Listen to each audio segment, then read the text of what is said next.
Guys are native to the southeastern U.S., from North Carolina down to Florida, and as far west as Texas. Now these guys are only one of two species of alligators found around the entire planet, with the other species being the Chinese alligator, which can grow to be about 5 to 6 feet in length. Now the American alligator can grow to be 9 to 10 feet in length for females, and for males they can grow to be 11 to 15.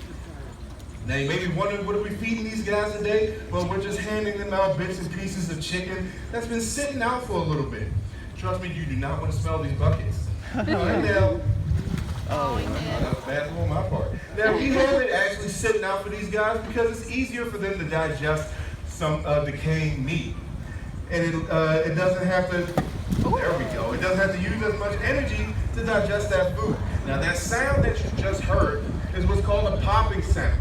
So they usually do that, or they're able to do that because they have one of the strongest bite forces in the animal kingdom. Now gators are ranked number 3 with a bite force a little over 2,000 pounds per square inch. To give you some idea of how strong that is, they have the ability to crush concrete with their jaws, and let alone the strongest bone in our muscle, the femur or the thigh bone. All right, now, later on at the end of the show, I'm going to try to get these guys to actually do another pop sound if they want to.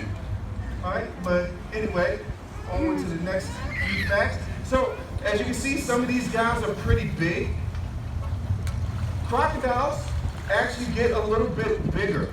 So, as I said before, gators can get to be around 15 feet. Crocodiles, when given enough time, they can actually grow to be more than 20 feet.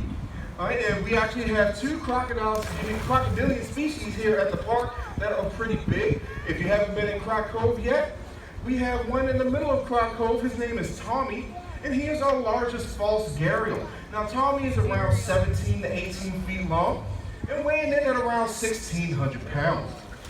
And then we also have our largest croc here, and the largest in captivity, which is Utan, who is over behind you. Now Utan is around 20 feet long and weighs in at a ton, or 2,000 pounds. All right, now here at the park, we have between 700 to 800 gators. People ask us all the time, how in the world are we able to make sure that every single one of them get fed? Well, they help us out with that. These guys are known as rotational feeders. What that means is that the hungriest gators are actually going to be below us, while the least hungry gators are off at a distance. And that's to avoid any fights with one another. But if I so happen to toss any food to a gator that's further away, they'll still make a go for it. Along with being rotational, these guys are opportunistic. So that means even if these guys have a full belly, if a piece of food happens to land right in front of them, they'll still go after it because they don't know where their next meal is going to be. Now, along with being opportunistic, these guys are also cannibalistic. They won't hesitate to go after one of their own if they're hungry enough. All right, so people also like to ask us what the difference is between gators and crocs. So I'm just going to explain a couple of those differences, starting with their snout. Now gators have a broad U-shaped snout, and they have a bit of an overbite, so you can see their top set of teeth. Crocodiles have a more slender V-shaped snout, and then they have interlocking teeth. All right, and then another difference is habitat. Now both fresh water and salt water can be home to gators and crocs, but it's the duration that they can stay in salt water. Gators can only stay in there for a couple minutes, and that's because it gives them a rash on their body if they stay in there for too long. Crocodiles are actually more tolerant of salt water than gators. All right, and then there is a species of crocodile, the saltwater crocodile, if you haven't heard of it. They actually traverse oceans to find new lands. All right, and then the final difference is aggression. Now, believe it or not, gators tend to have a natural fear of people. And that's because these guys were almost hunted off the face of the earth. All right, now crocodiles do not share that same fear. If anybody were to have a chance encounter with a croc out in the wild, it's best to get away from it as fast as you can, because it's most likely they saw you before you even noticed that they were there, and they are currently in the process of hunting you.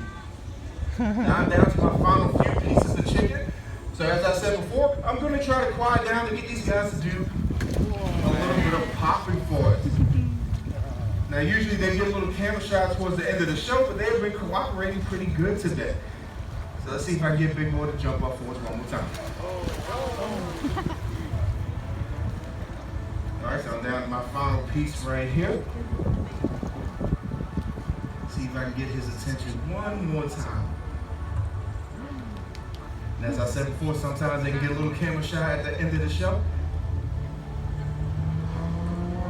Here we go, buddy. I believe in you. There we go. Well, he didn't want to pop for us, but that's okay.